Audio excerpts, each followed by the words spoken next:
আঞ্চলিক কেন্দ্র থেকে আজকে আমরা মাস্টার্স ক্লাস সকলকে স্বাগত জানিয়ে আমরা আলোচনা করব ব্লক 5 এর ইউনিট 20 সিটিজেনশিপ এবং সিটিজেন, তার মানে হচ্ছে নাগরিকত্ব এবং এই নাগরিকত্ব পাওয়ার জন্য নাগরিক কারা এবং এই ক্যাটাগরিটা কারা এবং কারা এই তার যে এলিজিবিলিটি ক্রাইটেরিয়া যেটাকে বলা হচ্ছে যে এই যে গ্রহণযোগ্যতা, সেটা কারা ফুলফিল করতে পারছে, এটাই হবে আজকের ক্লাসের আলোচনা। তো আজকে আমরা এই আঞ্চলিক কেন্দ্র থেকে সকলকে স্বাগত জানিয়ে মাস্টার্সের আজকের এই একটা অন্য ধরনের টপিক, যেটা বলা যেতে পারে যে মানুষের জীবনের একটা অত্যন্ত গুরুত্বপূর্ণ এবং অবিচ্ছেদ্য একটা বলা যেতে পারে একটা অংশ বা পার্ট, যেটা নির্ধারণ করে যে কোনো ব্যক্তি একটা বিশেষ একটা রাষ্ট্রের মধ্যে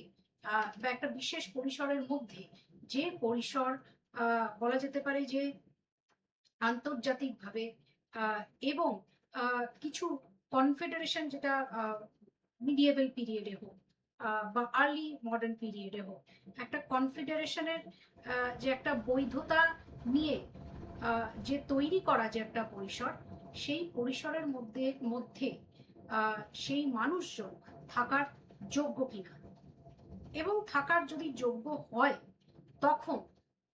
তাদের আর কি কি অগ্রাধিকার আছে এবং কি কি ধরনের তাদের অধিকার বা মৌলিক অধিকার তাদের আছে বা আদৌ থাকে কিনা, সেগুলো নিয়ে আমরা আলোচনা করব। নাগরিক এবং নাগরিকত্ব, এবং নাগরিকত্ব নিয়ে যখন আমরা আলোচনা করব তখন কিন্তু একটা আরেকটা যেটা বলা যাচ্ছে যে ধারণা বা কনসেপ্ট যদি আমরা বলি, তাহলে কিন্তু সেটা বারবার উঠে আসবে, সেটা হলো রাষ্ট্র। এবং রাষ্ট্র আমরা এটাকে মডার্ন সেন্সে বা আধুনিক বিশ্লেষণ অনুযায়ী আমরা এটাকে বলা যেতে পারে যুক্ত করি, যে নাগরিক এবং নাগরিকত্ব মানেই হচ্ছে রাষ্ট্রের সাথে যুক্ত থাকতে হবে। যদি আমরা প্রাচীন যুগে বা মধ্যযুগের যদি কথা বলি ইতিহাসে, তখন কিন্তু রাষ্ট্র বলে কিন্তু সেই সময় কিছু ছিল না। যা ছিল সেটা ছিল হচ্ছে সাম্রাজ্য, এবং সাম্রাজ্যে থাকা শীর্ষে থাকা যারা রাজত্ব করছেন, বিশেষত বলা যেতে পারে যে রাজতন্ত্রের মধ্যে দিয়ে যে ক্রাউন বা মোনার্ক, যেটাকে আমরা রাজা বলি, বা যদি কোনো মহিলা প্রতিনিধিও থেকে থাকেন, যদি আমরা তাকে ফেমিনাইন জেন্ডার দিয়ে যদি আমরা ডিস্টিংগুইশ করি, কিন্তু মধ্যগত আসল বিষয়টা হলো সেটা হচ্ছে যে রাজতন্ত্র, এবং তার যে মোনার্ক, যে ক্রাউন, সেটা একজন রাজাও হতে পারেন, একজন কুইনও হতে পারেন, সে যেই প্রতিনিধিত্ব করে থাকুন, অথবা একটা বলা যেতে পারে যে একটা অভিজাত শ্রেণীর একটা সমষ্টি, যেটাকে তারা অ্যানশিয়েন্ট রোমান সাম্রাজ্যে যেটাকে বলা হতো রোমান রিপাবলিক। এবং ইতিহাসের যদি পাতায় দেখা যায় যে এই যে আমরা বিশালাকায় যে রোমান এম্পায়ার নিয়ে যে আমরা আলোচনা করি, সেখান থেকে উঠে সাথে সাথে গ্রিক সিটি স্টেটস বা গ্রিক অ্যানশিয়েন্ট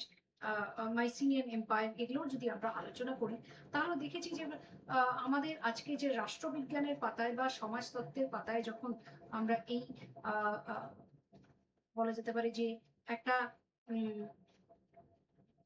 গুরুত্বপূর্ণ এবং গম্ভীর বিষয় নিয়ে আমরা যখন এই কনসেপ্টগুলো যখন আমরা এই ডিসকোর্সে যখন নিয়ে আসি একটা সত্য হিসাবে, যে ডেমোক্রেসি মানে কি, সিটিজেনশিপ মানে কি, স্টেট মানে কি, গভর্নেন্স মানে কি, এবং পলিটিক্স মানে কি, ল মানেটা কি, এগুলোর উৎস কিন্তু সেই প্রাচীন আমলের সাম্রাজ্যের মধ্যে দিয়ে কিন্তু আমরা আজকে এই পর্যায়ে এসে আমরা দেখতে পাই যে জিনিসটা কতটা ডাইনামিক এবং মডিফাইড ওয়েতে এবং ট্রান্সফরমেটরি একটা পাওয়ার, যেটা একটা বলা যেতে পারে একটা একটা বিবর্তনের মধ্যে দিয়ে এসছে। মানুষ মানুষের সভ্যতা যেমন বিবর্তনের মধ্যে দিয়ে যায়, তেমনি এই সব যে কনসেপ্টস গুলো যেগুলো আজকে আমরা হয়তো মডার্ন পলিটিক্যাল সায়েন্স বা সোশিয়োলজি বা হিস্ট্রিতে আলোচনা করি, এগুলোরও কিন্তু একটা এভলিউশনারি একটা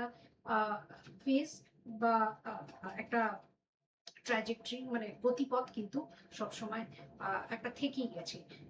তাহলে সেইটা নিয়ে আমরা আলোচনা করব যে এই সিটিজেন কথাটা কোথা থেকে এসছে এবং কেন আমরা যখন এই যে সিটিজেন কথাটা যখন ইউজ করি, সিটিজেনশিপ যখন আবার সেটাকে হয়তো পদ পরিবর্তন করেও আবার বলছি যখন, তখন একটা জিনিস বুঝতে হবে যে এটা কিন্তু একটা প্রিভিলেজ, একটা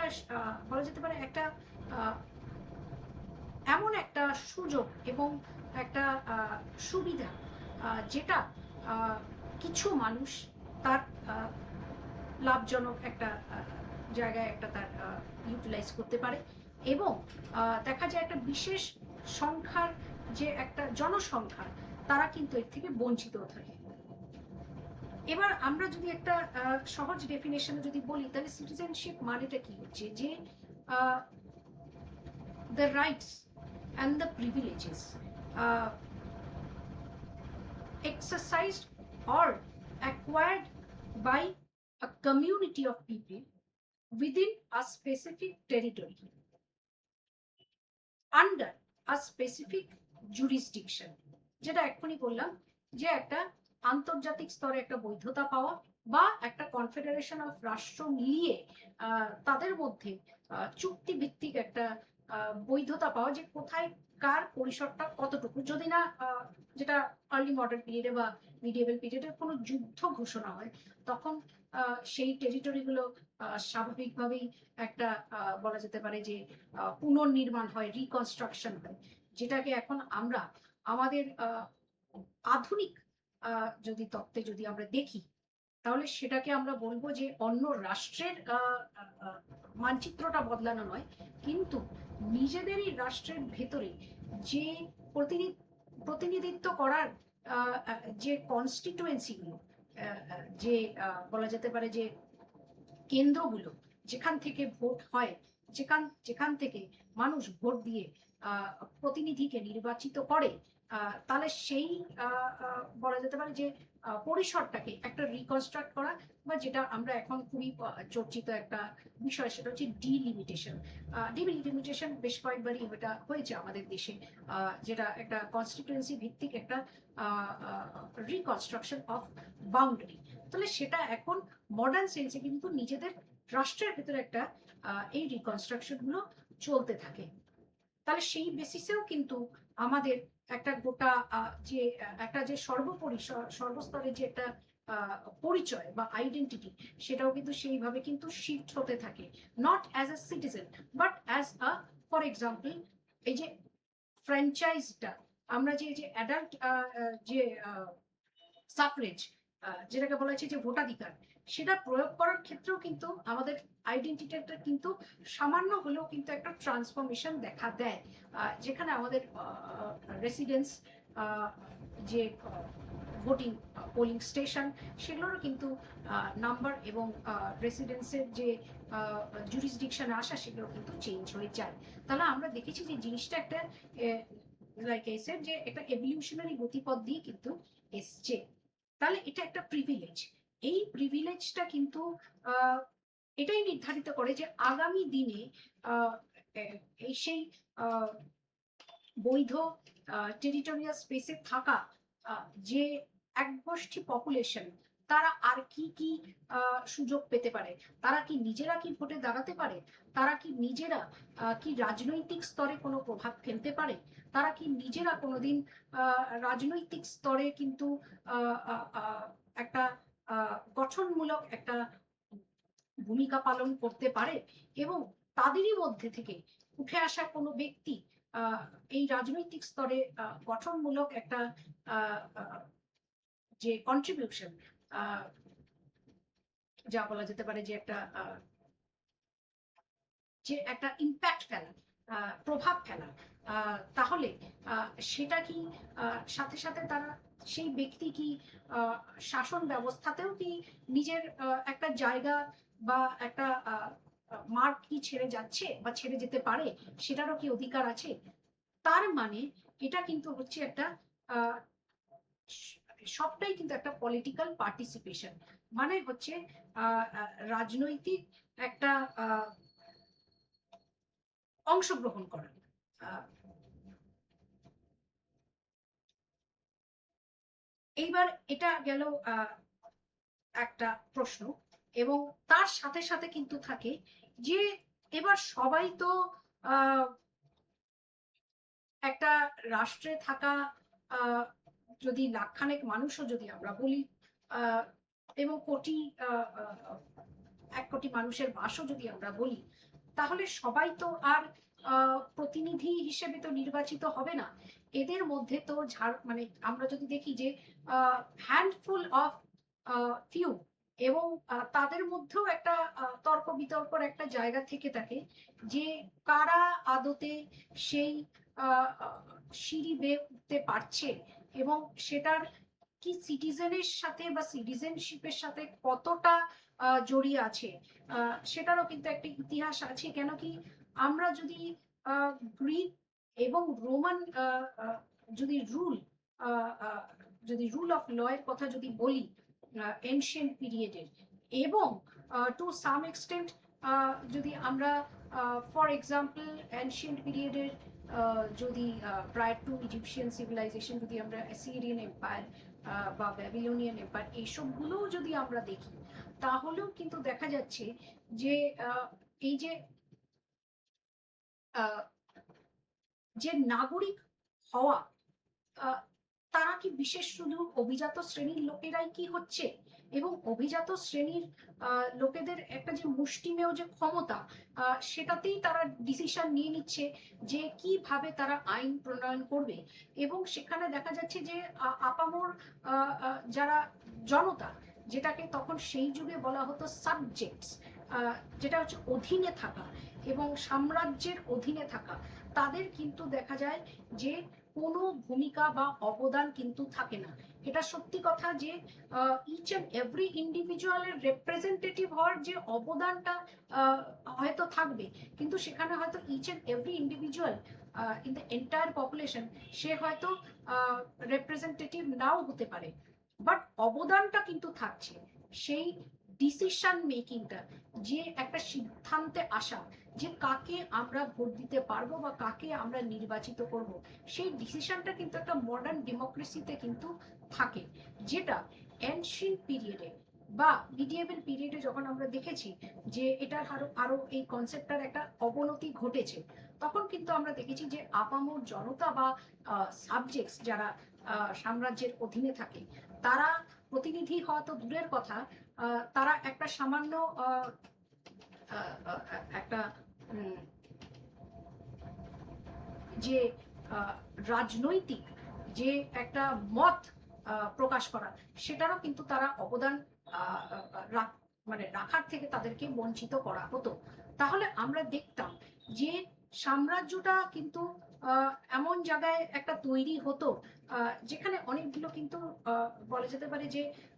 খুবই একটা সূক্ষ্ম নেটওয়ার্কিং কিন্তু থাকতো। এটা কিন্তু অত সহজ নয় যে এক ধাক্কায় আমরা একটা ডাইকটমি বা একটা ডিভিশন করে বিভাজন করে বলে দিলাম যে হ্যাঁ সিটিজেন তারাই থাকতো যারা অভিজাত শ্রেণীর, আর সিটিজেন নাগরিক তারা থাকতো না যারা অভিজাত শ্রেণীর ছিল না।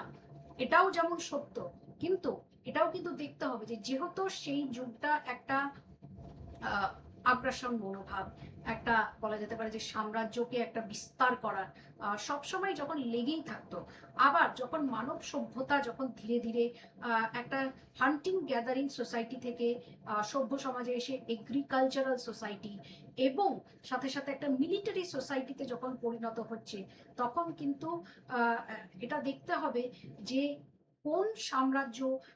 কার উপর গিয়ে আক্রমণ করছে, এবং সেই টেরিটরিটা যেটা আমি বলেছি যে এই যে সিটিজেন কথাটার মানেটা কি হচ্ছে যে এটা একটা প্রিভিলেজ, যেটা একটা বৈধতা একটা একটা বৈধতা পাওয়া একটা যে টেরিটরি, তার ভেতরে তার অধীনে থাকা যেসব মানুষজন যে প্রিভিলেজ গুলো পাচ্ছে, যে হ্যাঁ আমরা এখানে থাকতে পারছি, আমরা এখানে সাম্রাজ্যের অধীনে আছি, সাম্রাজ্যের অধীনে থেকে আমরা খেতে পড়তে পারছি, আমরা থাকতে পারছি, আমরা কৃষি জমিতে চাষ করতে পারছি, তাহলে এটা যখন খর্ব হচ্ছে because of some crisis situation, usually সেটা হচ্ছে আমরা জানি ইনভেশন, বিজয় অভিযান, সেটা হচ্ছে একটা যুদ্ধ, তাহলে এর মাধ্যম দিয়ে যখন সেই ব্যালেন্সটা যখন নড়বড়ে হয়ে যাচ্ছে, তখন সিটিজেনশিপটা কিভাবে রিডিফাইন হচ্ছে, তখন এইভাবে হচ্ছে দুটো প্রকার বা তিনটে প্রকার শ্রেণীর হয়। একটা হচ্ছে যারা বশ্যতা স্বীকার করে ফেলছে, তাদেরকে অনেক সময় দয়া পরামর্শ হয়ে যে সাম্রাজ্য বিজয় লাভ করে, তারা তাদেরকে কিন্তু নাগরিক হিসেবে কিন্তু দেখা যায় তারা হয়তো অন্য টেরিটরির লোক, তারা যতদিন অন্য সাম্রাজ্য ছিল সেই টেরিটরিতে থাকা তারা সেই প্রিভিলেজ গুলো পাচ্ছিল, কিন্তু যুদ্ধের ফলে তাদের সেই যে একটা যে ডিসপোজিশন বা ডিসপ্লেসমেন্ট হচ্ছে, সেই জমি থেকে সেই জায়গা থেকে উচ্ছেদ হচ্ছে, উচ্ছেদ করা হচ্ছে বা জমিচ্যুত হচ্ছে। আর জমিচ্যুত হওয়া মানেই হচ্ছে তাদের রুজি রোজগারের হাত থেকে তাদেরকে সরিয়ে নিয়ে যাওয়া, তাহলে রোজগার বন্ধ হয়ে যাচ্ছে। তাহলে সেইখানে দাঁড়িয়ে তারা যদি স্বেচ্ছায় বশ্যতা স্বীকার করে, অনেক সময় এটার একটা কোয়ালিশন তৈরি হতো, তখন কিন্তু তাদেরকে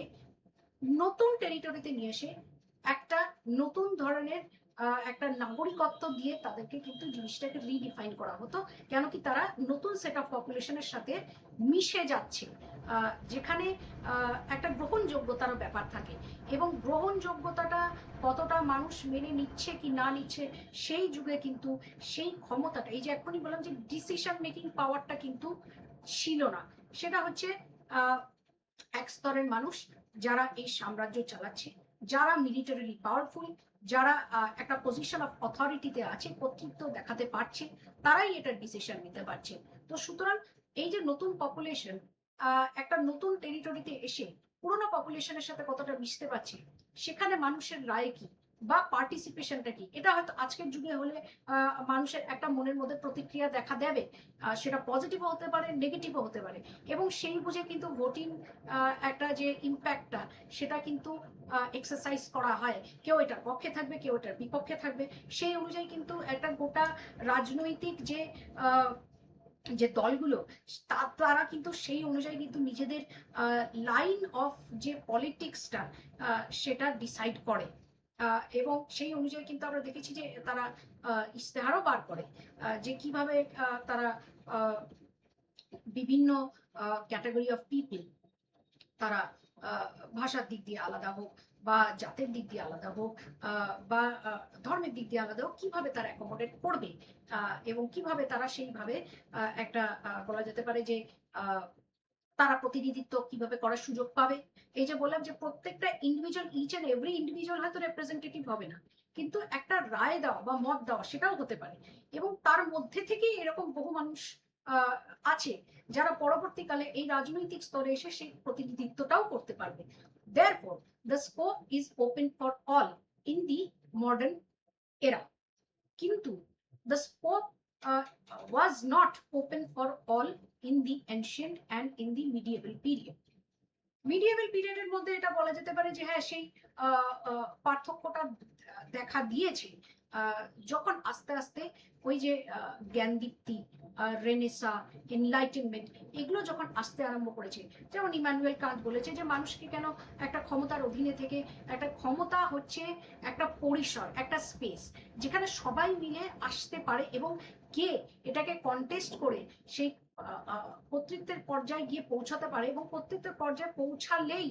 তাহলেই কিন্তু সে একটা শাসন ব্যবস্থা চালাতে পারে, তাহলে সেটা কিন্তু রিপ্লেসেবল, এটা কিন্তু কখনোই একটা ঐশ্বরিক একটা অবদান হতে পারে না, যেখানে মানুষ একটা কোনো কথা বলবে না, মানুষের সেই স্বতন্ত্রতাটা আছে যে সে প্রশ্ন করতে পারে, এবং সেইখানেই কিন্তু একটা বলা যেতে পারে একটা লজিক ইউজ করা, যে একটা র্যাশনালিটি বা যৌক্তিকতা, যুক্তিবাদ একটা যে আর্গুমেন্ট দেওয়া, সেটাও কিন্তু আলোচনা করার কিন্তু যথেষ্ট অধিকার আছে, যেটা পরবর্তীকালে আমরা আরো পর্যায়ে দেখি যে মিডিয়া, যেটাকে বলা হচ্ছে গেজেট, প্যাম্পলেট, স্যালন, স্যালন মানে হচ্ছে যেখানে একটা ইন্টেলেকচুয়াল সিভিল সোসাইটির মাধ্যম দিয়ে যেখানে সবাই এসে একটা আলোচনা করত, নিজেদের মধ্যে একটা ইন্টারাকশনাল প্রসেস তৈরি করত। দি যদি আমি ফেনোমেনোলজির কথা যদি বলি আমরা, বা ইন্টারাকশনাল পার্সপেক্টিভ মিথস্ক্রিয়ার যদি আমরা পার্সপেক্টিভ দিয়ে যদি বলি, তাহলে সেখানেও কিন্তু একটা হচ্ছে যে মানুষ একে অপরের যে লাইফ ওয়ার্ল্ড সেইটা কিন্তু জানতে পারছে, যে সত্য কিন্তু হচ্ছে এমন একটা জিনিস যেখানে সবাই কিন্তু সবকিছু পারসিভ করবেন না। মানে হচ্ছে যে আমি কিছু জিনিস একটা অভিজ্ঞতার মধ্যে দিয়ে আমি যাব, কিন্তু সব অভিজ্ঞতা A to Z অভিজ্ঞতা কিন্তু আমি আমার নিজের লাইফ স্প্যানে কিন্তু যেতে পারবো না। তেমনি অপর দিকেরও যারা ইন্ডিভিজুয়াল, তারাও কিন্তু কিছু বিশেষ কিছু অভিজ্ঞতা আছে, তারাই শুধু একমাত্র অনুভব করতে পারে। আমি কিন্তু সেটা পারবো না, আমি জানিও না, বা আমার যে অভিজ্ঞতাগুলো, আমার যে যে পজিশন অফ, যে বলা যেতে পারে যে place of residence, position of, for example privilege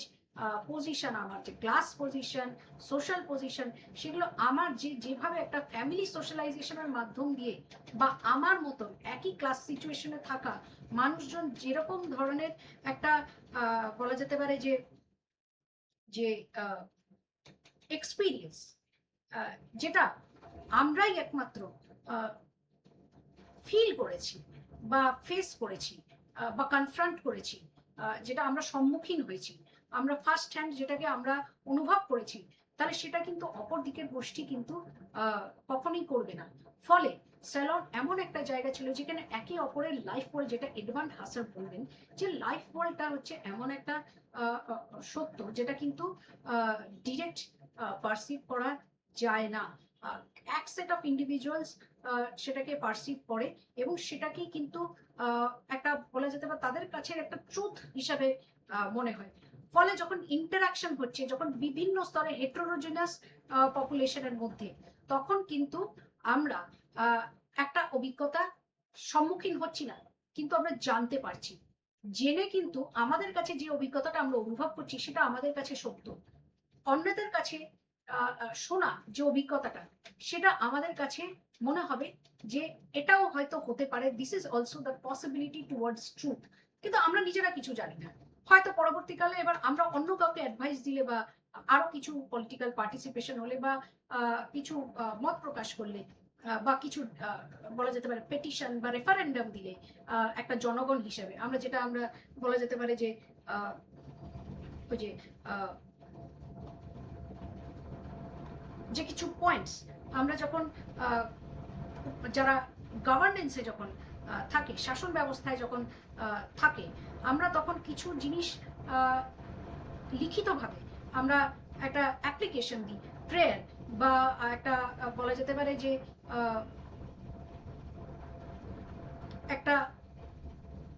আবেদনপত্র, তাহলে আমরা সেইভাবে কিন্তু লিখিতভাবে কিন্তু আমরা দিচ্ছি সবার একটা লাইফ ওয়ার্ল্ড এবং possibility of truth. Life world আমাদের কাছে একটা ট্রুথ, আর অন্যদের লাইফ ওয়ার্ল্ডটা কিন্তু হচ্ছে একটা পসিবিলিটি অফ ট্রুথ। তাহলে সব মিলিয়ে কিন্তু আমরা একটা জায়গায় একটা মত প্রকাশ করে আমরা লিখছি, লিখিতভাবে আমরা আবেদন করছি যারা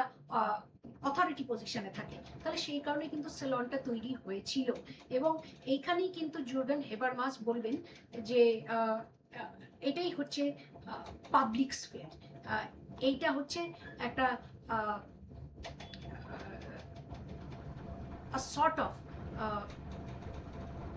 a discussion towards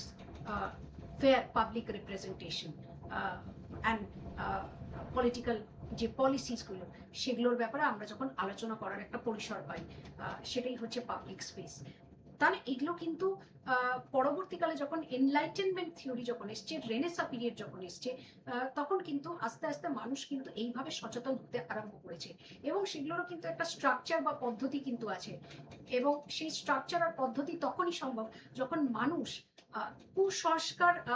মনোভাব থেকে বেরিয়ে ধর্মকে শুধু গোড়ামি না দেখে নিজের একটা আইডেন্টিটি হিসাবে প্লেস করে সেটাকে যদি বলা যেতে পারে একটা সংস্কারমূলক জায়গায় যদি নিয়ে নিজেকে শিক্ষিত করে তোলে, তাহলেই কিন্তু এটা বলা যায় যে যে জনগণ তখন আর সাবজেক্টস থাকে না, they become fully aware, politically socially aware citizen. আর কিন্তু তখন এনশিয়েন্ট পিরিয়ডের মতন একটা কমিউনিটি অফ পিপল থাকে না, বা মিডিয়েভাল পিরিয়ডের মতন সাবজেক্টস থাকে না, পরে কিন্তু ফুল গ্রোন অ্যাডাল্ট সিটিজেন্স হয়ে থাকে। এবং তার জন্য যেটা টি.এইচ. মার্শাল বলছেন, সোশিওলজিস্ট, ওনার একটা বিখ্যাত একটা বই আছে, English sociologist, citizenship and social class. এটা বইটা 1950s এর দিকেই এটা পাবলিশ করা হয়েছিল। তো উনিও কিন্তু এখানে বিশেষ কিছু হিস্টোরিক্যাল অ্যানালিসিস করেছেন। যেমন উনি ইংলিশ সোসাইটির কথা বলেছেন, very much in the modern period. তো এটাই বলেছে যে এই যে আমরা বলছি না যে বিভিন্ন লেয়ার থাকে,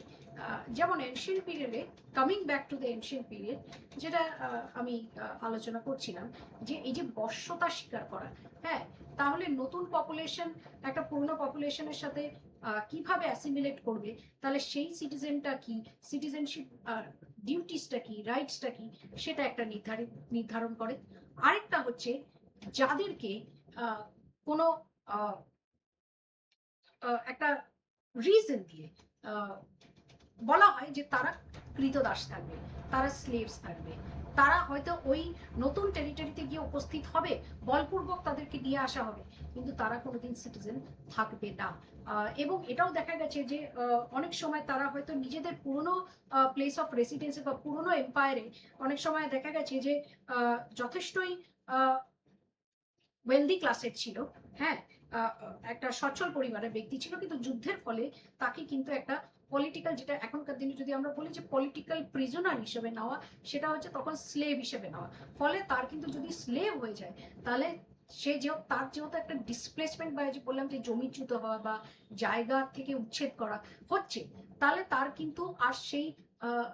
সম্পদ কিন্তু আর ওয়েলথ বা এই যে প্রপার্টি রাইটস গুলো, সেগুলো কিন্তু আর থাকছে না। তাহলে কিন্তু দ্যাট পার্সন, তার কিন্তু একটা ডাউনওয়ার্ড মোবিলিটি হচ্ছে, একটা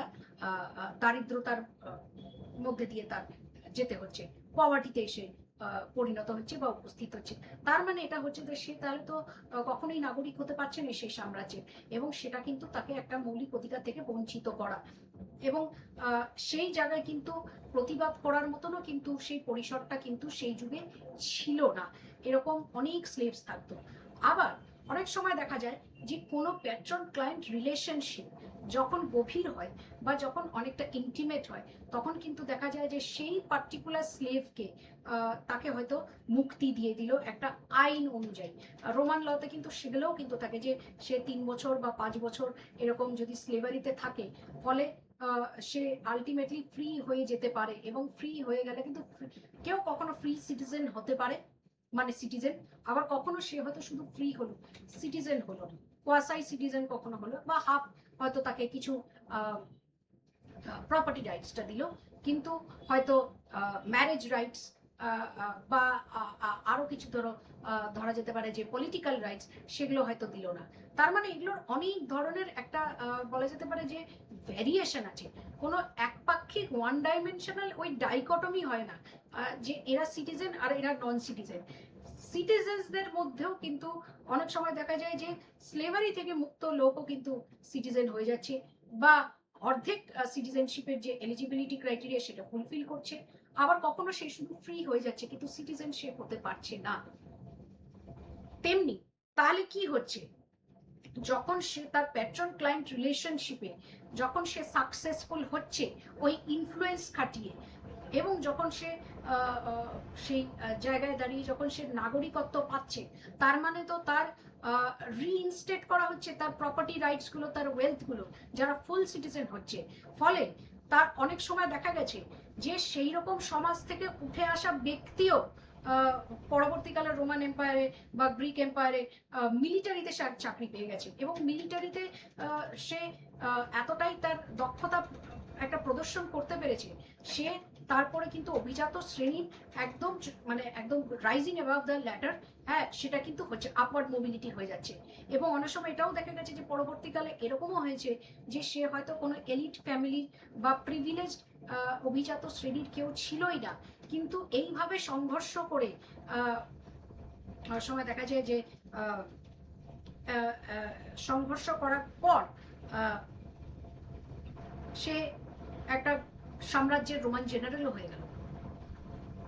বা গ্রিক স্টেটসম্যান হয়ে গেল, একজন বলা যেতে পারে বিদ্বান ব্যক্তি তথা প্রশাসক, এরকমও হয়ে গেছে। তো ফলে টি.এইচ. মার্শাল এটাই কিন্তু বলতে চাইছেন যে সিটিজেনশিপটা কিন্তু সোশ্যাল ক্লাসের উপরে কিন্তু খুব একটা বলা যেতে পারে যে ইন্ট্রিগাল ভাবে জড়িত। আমরা ক্লাস বলতে কি বুঝি ওয়েবেরিয়ান সেন্সে, ম্যাক্স ওয়েবারের সেন্সে, যে একটা সিমিলার ইকোনমিক সিচুয়েশন যেটা সব মানুষই একটা অভিজ্ঞতার মধ্যে দিয়ে যাচ্ছে, একটা এক্সপিরিয়েন্স করছে। আবার স্টেটাস মানেটা কি হচ্ছে? স্টেটাস মানেটা হচ্ছে যে আমাদের একটা এটা no longer dependent on similar market situation বা ক্লাস সিচুয়েশন, একটা সিমিলার ইকোনমিক সিচুয়েশন বা সিমিলার মার্কেট সিচুয়েশন আর সীমাবদ্ধ নেই। এটা তখন দেখায় স্টেটাস যে একটা মানুষ যখন কেউ কোনো অকুপেশনে জড়িত থাকে, তার যেখানে লেবারটা দিচ্ছে, শ্রমটা দিচ্ছে, সেখানে সে স্যাটিসফাইড কিনা, গ্র্যাটিফিকেশনটা কতটা আছে, স্যাটিসফ্যাকশন লেভেলটা কতটা আছে। আবার সেই স্যাটিসফ্যাকশন লেভেলটা যদি থাকে, তখন সে নিজের স্যাটিসফ্যাকশন লেভেলটাকে দৃশ্যমান কি করে করে। যেমন মানুষ যখন খুবই একটা বলা যেতে পারে যে একটা সচ্ছল জায়গায় থাকে, তখন তার সবসময় কিন্তু একটা চাহিদা থাকে যে আরো ভালো মন্দ কিছু ক্রয় বিক্রয় করবে, যাতে কিছু জিনিস তার অধীনে এবং অধিকারে থাকে যেটা আর কারোর থাকবে না, যেটা সে ডিসপ্লে করতে পারবে। তাহলে এগুলোই তো হচ্ছে স্টেটাস। এবং স্টেটাসের সাথে এটাও কিন্তু নির্ধারিত হয় যে সে কিরকম ধরনের মানুষের বৃত্তে এবং পরিসরে ওঠা বসা করবে, এগুলোও কিন্তু ডিসাইডেড হয়। তাহলে এখানে টি.এইচ. মার্শাল দুটো জিনিস আলোচনা করেছেন, আমি ছোট করে বলতে চাই। সেটা হলো একটা পোর অ্যামেন্ডমেন্ট ল অফ 1834, আর আরেকটা হচ্ছে 1832 পুয়ার অ্যামেন্ডমেন্ট ল। এইগুলোতে কি হচ্ছে, ইংল্যান্ডে তখন কিন্তু very much in the modern এরা, মানে ইন্ডাস্ট্রিয়াল রেভলিউশনের মাঝাম, মানে একদম ইন্ডাস্ট্রিয়াল রেভলিউশন ফ্লারিশ করে গেছে। তখনও কিন্তু দেখা যাচ্ছে, তখনও তো কনসেপ্টটা তো চলেই আসে সিটিজেনশিপে, তখন তো আর সেই প্রাচীন যুগের মতন তো থাকে না। কিন্তু তা সত্ত্বেও কিন্তু দেখা যায় যে সেই বৈষম্যটা কিন্তু কাজ করে, কারণ যেহেতু দরিদ্র সমাজ একটা আমরা দেখেছি যে সামন্তবাদ থেকে যখন ক্যাপিটালিস্ট বা পুঁজিবাদ সোসাইটিতে যখন গেছে, কি হচ্ছে যে একটা গোটা স্ট্রাকচারকে রাতারাতি চেঞ্জ করে দেওয়া হচ্ছে। সেখানে যে পেট্রন থাকছে, তার মানে তার যে মাথার উপরে যে আশীর্বাদ, মানে যে ছাদটা থাকছে, সেটা কিন্তু আর থাকছে না। যদিও আমরা জানি যে মানে একটা পেট্রন ক্লায়েন্ট রিলেশনশিপও কিন্তু ইকুয়ালি এক্সপ্লয়টেটিভ এবং শোষণমূলক একটা ব্যবস্থা। কিন্তু তাকে যদি রিহ্যাবিলিটেট করা হয়, পুনর্নির্বাসন দেওয়া হয় ধীরে ধীরে, তাহলে সে কিন্তু চাইবে যে না, আমি আর কারোর অধীনে থাকবো না, আমি ফিউডাল সিস্টেমে থাকবো না, ফর এক্সাম্পল, বা আমি স্লেভারি সিস্টেমে থাকবো না। সেটা তো করা হচ্ছে না। এখানেও দেখা যাচ্ছে যে একটা ডিসপ্লেসমেন্ট হচ্ছে, একটা বলা যেতে পারে যে একটা ডিসপোজিশন হচ্ছে। এটা দেখানো হচ্ছে যে না, আমাদের ক্রিশ্চিয়ান ধর্মে এবং সমাজে গোড়ামির জায়গাটা থাকবে না। জ্ঞান দীপ্তির যুগ এসছে, আমরা প্রশ্ন করতে শিখেছি, আমরা স্যালনে আমরা পলিটিক্যাল পার্টিসিপেশন করতে শিখেছি, আমরা তার সাথে চলে এসছে the concept of press, print media, gazette, office, public, একটা সরকারি একটা বলা যেতে পারে যে একটা সার্কুলার নোটিশ, তার সাথে হচ্ছে প্যাম্পলেট, তার সাথে হচ্ছে নিউজ পেপার, এগুলোও যেমন ছিল। আবার তার সাথে ছিল হচ্ছে প্রিন্ট, যে একটা প্রিন্টিং অফ বুকস, হ্যাঁ, যে লাইব্রেরি কনসেপ্ট, ওখানেও মানুষের, ওটাও একটা সলন, ওখানেও যে মানুষের যে সমাগম বা যাতায়াত বা এই যে একটা যে লাইফ ওয়ার্ল্ড ডিসকাশন, এগুলোও যে যখন চলছে, আমরা দেখতে পাচ্ছি যে হ্যাঁ, আধুনিক যুগে এই দিকে কিন্তু সিটিজেনশিপ একটা অন্য মাত্রা পাচ্ছে। কিন্তু অপরদিকে আমরা দেখছি যে যখন আরো 100-150 বছর বাদে যখন হঠাৎ করে দেখা যাচ্ছে যে সামন্তবাদ থেকে যখন এই যে ক্যাপিটালিস্ট মোড অফ প্রোডাকশনে চলে যাচ্ছে বা চলে গেছে, তখন কিন্তু দেখা গেছে যে যারা কৃষক সমাজ তারাই কিন্তু সব থেকে ক্ষতিগ্রস্ত হয়েছে। এবং তারা যখন কৃষক সমাজ থেকে যখন শ্রমিক হয়ে গেছে, তখনও কিন্তু তারা সেই বৈষম্যমূলক যে পরিস্থিতির যে শিকার হচ্ছে তা নয়, বরং তার থেকেও আরো জঘন্য অবস্থা এবং শোষণমূলক ব্যবস্থা এবং কাঠামো, যে অর্থনৈতিক কাঠামো, তার মধ্যে দিয়ে তাদেরকে যেতে হচ্ছে। তারা কিন্তু সেই বলা যেতে পারে যে এডুকেটেড এবং শিক্ষিত সমাজের কিন্তু অংশ হতেই পারছে না, যদিও তারা কিন্তু ইকুয়ালি কেপেবল, ইকুয়ালি তারা কিন্তু দক্ষ নিজেদের পরিস্থিতিটা ব্যক্ত করতে, যে হ্যাঁ আমাদেরও তো একটা মত আছে, যেটা কার্ল মার্কস কিন্তু পরবর্তীকালে যেটা ক্লাস একটা কনসিয়াসনেসের জায়গায় নিয়ে যাওয়ার কথা বলেছেন। আমরা দেখেছি Paris commune, first international, second international, যে ওয়ার্কার্সদের যে একটা বলা যেতে পারে গ্যাদারিং, একটা সম্মিলিত যে একটা বলা যেতে পারে যে congregation, workers of the world unite যেটাকে বলা হচ্ছে, সেগুলো হয়েছে। তার মানে তারাও তো যথেষ্টই দক্ষ ব্যক্তি, শুধু শ্রম দিতে না, কারণ শ্রমটা তাদের তো শ্রম থাকছে না, কিন্তু দক্ষ এখানেই যেটা তারা তাদের যে যে বলা যেতে পারে যে মানসিকতাটা, সেটা পরিস্ফুট করে তুলতে পারছে। নিজেদের একটা অন্যরকম জায়গায় কিন্তু পলিটিক্যাল পার্টিসিপেশনটা করার কিন্তু অধিকারটাই সে চাইছে, যেটা তারা মানে কয়েক শতক ধরে তারা বঞ্চিত। ফার্স্ট অ্যাজ পেজেন্ট, মানে হচ্ছে কৃষক, তারপরে অ্যাজ এ শ্রমিক। এবং তাদেরও তো বলা যেতে পারে যে বংশ পরম্পরা মানে ছিল বা আছে। দেখা যাচ্ছে the family of slaves, family of peasants, তাহলে এগুলোও কিন্তু আমরা দেখছি যে মডার্ন পিরিয়ডেও কিন্তু এগুলো থাকছে। এবং পুয়ার ল, মানে এটা হচ্ছে টিপিক্যাল, হচ্ছে একটা দরিদ্র বিরোধী একটা আইন, যেখানে সমস্ত দায়িত্ব কিন্তু অনেক সময় দেখা যাচ্ছে যে কোনো ফ্যাক্টরি ওয়ার্কশপের হাতে, যেখানে ট্রেনিং দেওয়া হচ্ছে, যেটাকে আমরা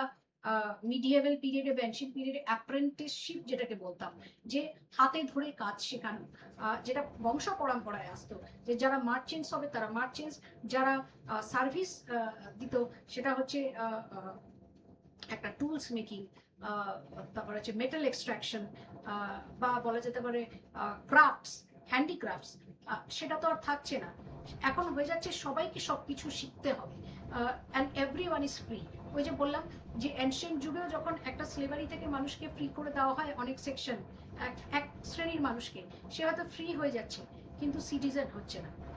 কিন্তু নেটওয়ার্কিং এর মাধ্যমে সেই ইনফ্লুয়েন্স পেট্রন ক্লায়েন্ট রিলেশনশিপের মাধ্যমে অনেক সময় দেখা যাচ্ছে সে সিটিজেনশিপ গ্রহণ করতে পারছে, এবং সে পরবর্তীকালে দেখা যাচ্ছে যে হয়তো নন এলিট ফ্যামিলি থেকে এসেও সে হয়তো কমান্ডার হয়ে যাচ্ছে বা একজন বড় প্রশাসক পর্যন্ত হয়ে যাচ্ছে। এরকমও দেখা গেছে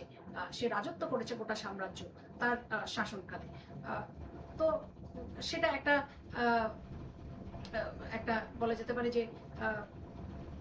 আর একটা সমস্যা যেটা আমি ডিসকাস করলাম। তো এই যে অ্যাপ্রেন্টিসশিপের যে কথাটা আমি বললাম যে অ্যানশিয়েন্ট পিরিয়ড আর মিডিয়েভেল পিরিয়ডে হয়, সেটা তো আর ক্যাপিটালিস্ট পিরিয়ডে তো থাকে না। ফলে সবাইকে সবকিছু শিখতে হয়। এবং এই যে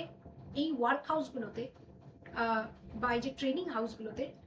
শুধু যে শ্রমিকদেরকে, শ্রমিক মানেই হচ্ছে এখন একারে যারা উচ্ছেদ হয়েছে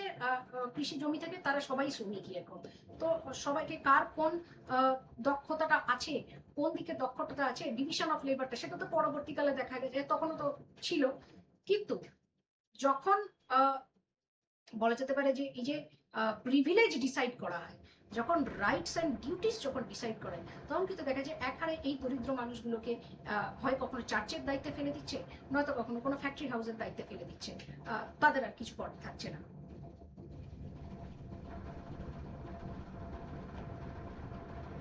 আমরা এটাও জানি যে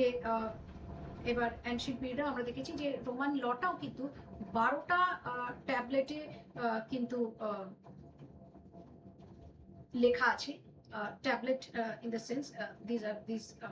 একটা কোডিফাইড ল, যেটা বলা যেতে পারে যে লেখার পর, কোডিফাই করার পর কিন্তু একটা ওয়্যাক্স দিয়ে কিন্তু একটা প্রিজার্ভ করে রাখা হতো, use of wax and materials যেটা যেটা সুরক্ষিত রাখবে। তাহলে টেবিল 1-2 হচ্ছে সিভিল লস। এবার এখানে যাওয়া যায়। টেবিল আরেকটা হচ্ছে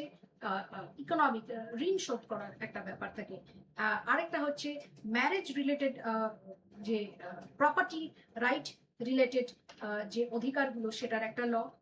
আর একটা হচ্ছে যে যে ক্রাইম ক্রাইম অ্যান্ড পানিশমেন্ট, সেটার একটা ধরনের ল। তাহলে এগুলো সব মিলিয়ে কিন্তু 12টা একটা ল তৈরি করা আছে। আর অফকোর্স আরেকটা যেটা বলা হয় সেটা হচ্ছে রিলিজিয়াস ল। ওই যে যেটা বললাম যে ধর্মের থেকে গোড়ামি থেকে বেরিয়ে এসে ধর্মের নামে যে গোড়ামিটা, সেটা না করে কিন্তু ধর্মকে একটা আইডেন্টিটি হিসেবে দেখা, যাতে তারা এই আইডেন্টিটিটাকে ইউটিলাইজ করে একটা বলা যেতে পারে যে একটা সংঘবদ্ধ হয়ে থাকতে পারে, এবং আগামী দিনে যে যে বলা যেতে পারে যে একটা সংস্কার করা, সেটা অর্থনৈতিক সংস্কার হোক, বাণিজ্যিক সংস্কার হোক, বা মিলিটারি একটা এক্সপিডিশন হোক, মিলিটারি যে জার্নিটা হোক, সেটা যখন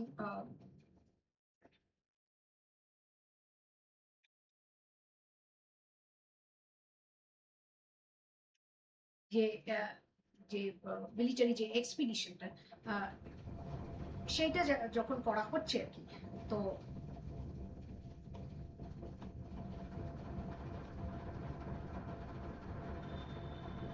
হ্যাঁ, তখন কিন্তু ধর্মের একটা যে প্রয়োজনীয়তাটা, সেটা কিন্তু দেখা দেয়। কারণ সেখানে কিন্তু ডিপেন্ড করে যে, কারণ তখন কিন্তু একটা জিনিস মাথায় রাখতে হবে যে ক্রিশ্চিয়ানিটি কিন্তু ফার্স্ট সেঞ্চুরি এডিতে এসছে। তখন কিন্তু আগে ইউনিফাইড কোনো রিলিজিয়ান ছিল না। সব সব সাম্রাজ্যেরই কিন্তু নিজেদের একটা নিজস্ব রিলিজিয়ান, তাদের দেবতা সবই ছিল। আবার যখন ইউনিফাইড ক্রিশ্চিয়ানিটি যখন এসছে, তখনও কিন্তু হচ্ছে ইউনিফাইড ক্রিশ্চিয়ানিটি হলেও কিন্তু নানা রকম চার্চে কিন্তু বিভক্ত। কোনোটা হচ্ছে অর্থোডক্স চার্চ, সেটা হচ্ছে সিরিয়াতে মিডল ইস্টের একটা চার্চ, যেটা প্রেজেন্ট ডে মিডল ইস্টে জানি। আবার কোনোটা হচ্ছে ইস্টার্ন অর্থোডক্স চার্চ, মানে হচ্ছে রাশিয়া বা সোভিয়েত ইউনিয়নের চার্চ আমরা দেখি। কোনোটা হচ্ছে ভ্যাটিকান বেসড চার্চ বা ল, যেটা হচ্ছে আমরা ইটালিতে আমরা দেখেছি এই ডমিনিয়নে যে পোপ পোপ সেন্ট্রিক যে একটা যে যে ক্রিশ্চিয়ানিটি, তাহলে আমরা সেটাও দেখেছি। তাহলে এইখানে হচ্ছে যে ধর্মের প্রয়োজনীয়তাটা যেটা বললাম, যে গোড়ামি করার জন্য নয়, সেটা হচ্ছে এই অর্থনৈতিক সংস্কার, বাণিজ্যিক সংস্কার, সামাজিক সংস্কার, এবং মিলিটারির যে যাত্রাটা, হ্যাঁ, সামরিক যে যাত্রা, একটা সাম্রাজ্যকে বাঁচিয়ে রাখেন, তাহলে সেগুলোর জন্য একটা ধর্মের প্রয়োজনীয়তা আছে। তাহলে সেটারও একটা ল আছে অ্যানশিয়েন্ট পিরিয়ডে। এবার টি.এইচ মার্শাল বলবেন যে 3 প্রকার আমরা সিটিজেনশিপ দেখছি। একটা হচ্ছে সিভিল। সিভিলটা হচ্ছে right to life and property. বেঁচে থাকার তো একটা লড়াই, মানে একটা তো সবসময় একটা সব মানুষই তো চাইবে। যেমন আমরা দেখেছি জন লকও তো বলবেন রাইট টু প্রপার্টি। যদি কোনো একটা কোনো বিশেষ স্থানে যদি দেখা যায় যে সে আগে সেইখানে তার একটা ন্যাচারাল রিসোর্স বা ওয়েলথের সাথে তার একটা সম্পর্ক স্থাপন তৈরি হয়েছে, এবং সেই অনুযায়ী সে তার ওই ন্যাচারাল রিসোর্সটাকে ইউটিলাইজ করে, হয় সে কৃষি জমিতে নিজে চাষ করছে, সেলফ সাফিসিয়েন্ট হয়, নয়তো সে রেন্ট হিসাবে ইউজ করছে, অধিকারটা তারই আছে। এবং ওই অধিকার অন্য কেউ এসে খর্ব করতে পারে না। এবং সেখানে কিন্তু দেখা যায় যে তার শাস্তি প্রদান আছে, যদি দেখা যায় যে উল্টো দিকে কেউ একটা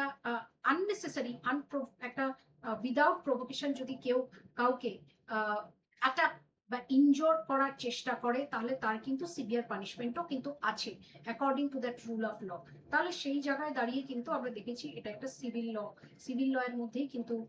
পড়ে। একটা সুশীল সমাজের যে একটা আইন, সেটা কিন্তু একটা পড়ে যে হ্যাঁ, বেঁচে থাকার অধিকার, যেখানে বেঁচে আছি, যেখানে আছি, সেইখানে আমাদের যে প্রপার্টি আছে, সেটা যে কোনো বস্তু বা জমি, সেটার উপর যদি আমাদের আগে থেকেই যদি আনক্লেমড অবস্থায় যদি কেউ অন্য কেউ আনক্লেমড অবস্থায় যদি রেখে থাকে, এবং এই ব্যক্তিটা যদি দেখা যায় যে থ্রু জেনারেশন এবং থ্রু ইনহেরিটেন্স সে সেটা পেয়েছে without any resistance, without any বিরোধিতা, ওই যে বললাম যে কেউ ক্লেম করেনি, তাহলে সেটার উপরে তার অধিকার কিন্তু আছে, যতক্ষণ না সে ডিসাইড করছে যে পরবর্তী জেনারেশনে সেটা তাকে কি, মানে এই যে সম্পত্তিটা কিভাবে সে প্রপার্টিটা ট্রান্সমিট করবে। তাহলে এগুলো হচ্ছে সিভিল একটা ল। আরেকটা হচ্ছে পলিটিক্যাল ল। যেখানে আমি বললাম যে এই যে রাজনৈতিক মতাদর্শ, রাজনৈতিক মত দেওয়া, রাজনৈতিকভাবে যে একটা অংশগ্রহণ করা, এবং অবদানটা কি, এবং অবদানটা হচ্ছে অনেক রকমের মাধ্যম দিয়েই থাকতে পারে। সেটা হয় একটা বলা যেতে পারে যে একজন সামাজিক কর্মী হিসাবে, একজন বলা যেতে পারে সামাজিক আন্দোলনের মাধ্যম দিয়ে একজন তার সেই সামাজিক আন্দোলনের এক নেতৃত্ব দিয়ে একজন নেতা হিসেবে, এবং ফাইনালি দেখা যেতে পারে যে সে হয়তো পার্লামেন্টে উপস্থিত হয়ে একটা নির্বাচিত হয়ে ইলেকশনের মাধ্যমে বলা যেতে পারে যে এই যে একটা আইন প্রণয়নের জায়গায় যে পদার্পণ করতে পারছে, যেখানে তার সেই অধিকারটা আছে জনগণের মত নিয়ে তারপর ল লেজিসলেট করার। এবং ল লেজিসলেট করাটা কিন্তু একটা একটা বলা যেতে পারে ব্যক্তিগত নয়, এটাও কিন্তু হচ্ছে একটা কালেকটিভ, কালেকটিভের জায়গা, কালেকটিভিটির জায়গা। যে দুর্গেম বলবে যে সোশ্যাল ফ্যাক্ট, এটাও কিন্তু একটা social fact, because it is a collection, is a collectivity, the activity based on collective decision making of the individuals, not individual level। তাহলে এটাও কিন্তু একটা বলা যেতে পারে যে টিচ মার্শাল যেরকম বলবেন যে এই যে সোশ্যাল কন্ট্রাক্ট, সোশ্যাল কন্ট্রাক্ট থিওরিতে এইভাবেই তো এসছে। সোশ্যাল কন্ট্রাক্ট থিওরি কেন এসছে? লাইক মাইন্ডেড র্যাশনাল ইন্ডিভিজুয়ালস যারা মনে করেছে যে কোথাও একটা রাজতন্ত্রের জায়গায় একটা থিন লাইন অফ ডিস্টিংশন বা দাড়ি টানতে হবে, যাতে এই অ্যান্টি পুয়ার বা অ্যান্টি দরিদ্র এই আইনগুলো যতদূর সম্ভব সংস্কার করা যায়। যদিও 16th সেঞ্চুরি বা 15th সেঞ্চুরি পর্যন্ত তো মিডিয়েভাল পিরিয়ড ছিল, কিন্তু মিডিয়েভাল পিরিয়ডে মানুষ অস্বাভাবিক অত্যাচার কিন্তু দেখেছে ইউরোপে, not only on the basis of class situation but also on the basis of religious situation। এমনকি অনেক সময় দেখা গেছে যে 1300 শতাব্দীতে একটা গোটা ইংলিশ মোনার্কিতে একটা গৃহযুদ্ধ পর্যন্ত দেখা দিয়েছে, এবং সেই গৃহযুদ্ধের জন্য কিন্তু এই যে কে নাগরিক আর কে নাগরিকত্ব পাবে না, সেটার বেসিসে কিন্তু একটা আগ্রাসী মনোভাব নিয়ে নিজেদেরই সাম্রাজ্যের লোককে কিন্তু জাস্ট বিকজ তার নৃগোষ্ঠী বা এথনিসিটি আলাদা, সেই কারণে কিন্তু একটা নরসংহার বা কিন্তু ম্যাসাকারও কিন্তু করেছে, আমরা দেখেছি স্কটল্যান্ডে বিশেষ করে। তাহলে সেগুলো সহ্য করার পরেই কিন্তু মানুষ ডিসাইড করেছে যে একটা রাজতন্ত্র কখনো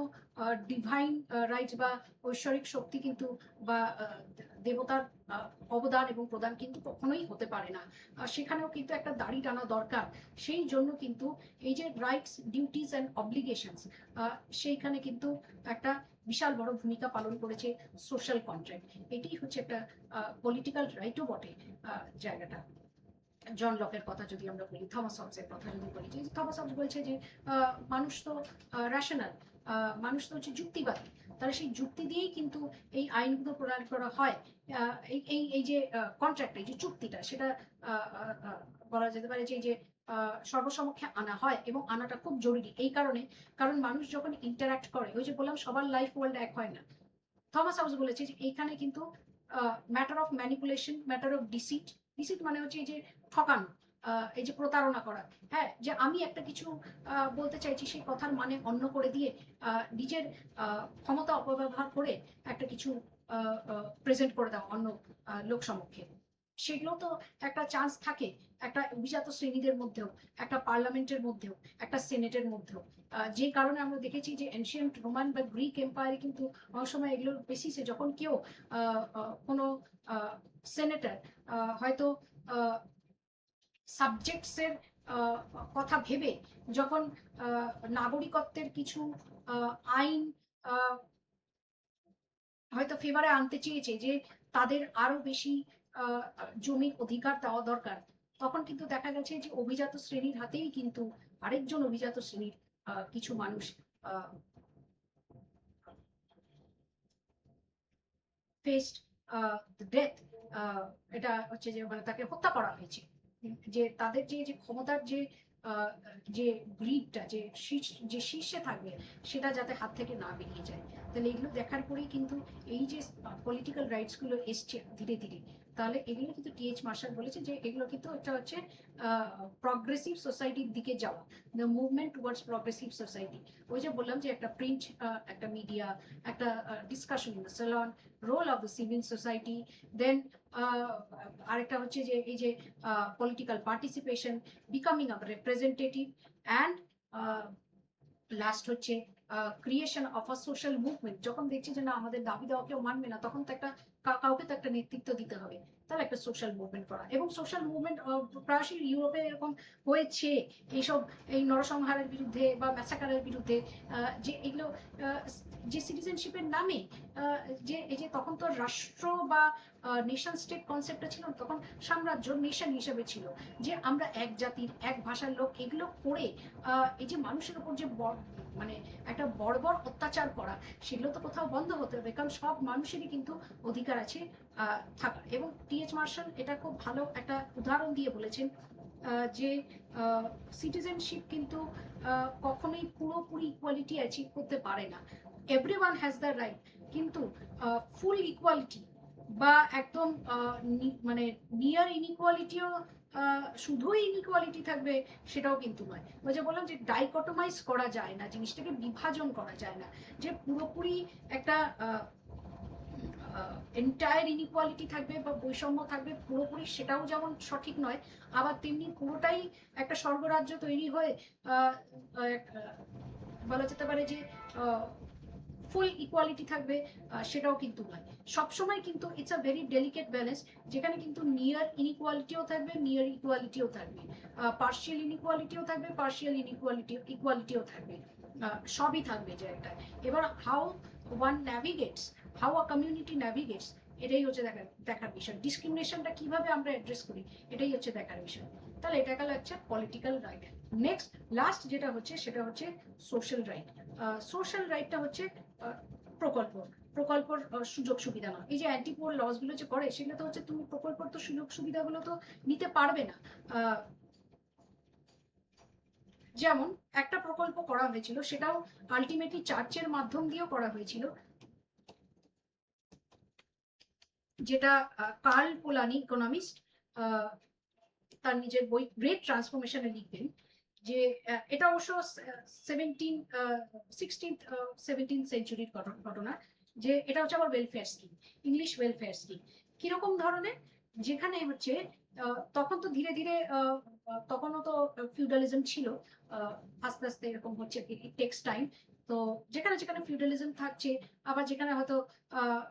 বলা যেতে পারে যে ফিউডালিজম আস্তে আস্তে ভেঙে যাচ্ছে বা ডিজলভ হয়ে যাচ্ছে, কি হচ্ছে ওয়েজেস অফ পুয়ার এগ্রিকালচারাল ওয়ার্কার্সদেরকে যেটা করা হচ্ছে, তাদের মাথায় যদি একটা ঋণের বোঝা থাকে, সেই ঋণ মুকুব করে দেওয়ার একটা প্রকল্প। এবং আরেকটা জিনিস যেটা হচ্ছে যে সাবসিডাইজ রেটে কিন্তু তাদেরকে কিন্তু ডিরেক্ট একটা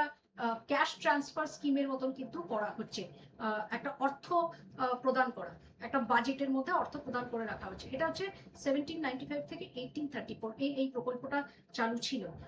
এবং তখনকার দিনে আমাদের যেমন একটা মাপকাঠি বা মাপদণ্ড যেমন থাকে আর কি, তেমনি সেটারও কারেন্সির একটা মাপদণ্ড কিন্তু ছিল হচ্ছে ব্রেডের মাধ্যম দিয়ে। এটা বলা যায় the price of the bread, size of the workers family, সে কতটা, কেন কি ব্রেড হচ্ছে স্টেপল, যেমন আমাদের অনেক সময় দেখা যায় রাইস, রুটি, আমাদের বিভিন্ন যে স্টেটের যে খাদ্যাভ্যাসগুলো, ওদের ইউরোপে কিন্তু বেশিরভাগটাই ছিল হচ্ছে ব্রেড। বিভিন্ন রকমের bread making factory is very famous in Europe, এটারও একটা লেগেসি আছে। তাহলে সেই অনুযায়ী কিন্তু দেখা হতো যে সে তার মানে যে ফ্যামিলি এক্সপেন্ডিচার হিসেবে কতটা সে তার খাদ্য মানে যে একটা খাদ্যের যে বরাদ্দ করা যে একটা অর্থ, সেটা কতটা রাখতে পারছি এবং পরিবারে কতজন আছে, সেই অনুযায়ী কিন্তু অর্থটা দেওয়া হতো। পে আউটস অটোমেটিক্যালি ইনক্রিজ, এটা হচ্ছে family support system and relief. তাহলে এই তিনটা আমরা দেখেছি। Aid was given to the poor agricultural work house, subsidized একটা যে বলা যেতে পারে land owners and farmers paid low wages, এটা হচ্ছে ওয়াইফ ওয়াজ ক্রিটিসাইজ। তো যাই হোক, এটা হচ্ছে যে একটা সরকার নিজের থেকে সরে গিয়ে যে একটা চার্চের কাছে যে একটা তুলে দেওয়া, প্যারিসের কাছে তুলে দেওয়া, যেখানে হচ্ছে সরকার অর্ধেক কন্ট্রিবিউশন করবে, প্যারিস অর্ধেক কন্ট্রিবিউশন করবে, সেটা নিয়ে একটা সমালোচনা হয়েছিল। বাট এইটাই হচ্ছে তিনটে ফিচারের বক্তব্য টিএইচ মার্শালের, the civil right, the political right and the social right. তাহলে আমরা আজকে আলোচনা করলাম the history and the idea of citizenship and the types of features of citizenship, not types but features of citizenship as provided by sociologist T.H. Marshall. তাহলে আজকের মতো এখানেই শেষ করছি। নমস্কার।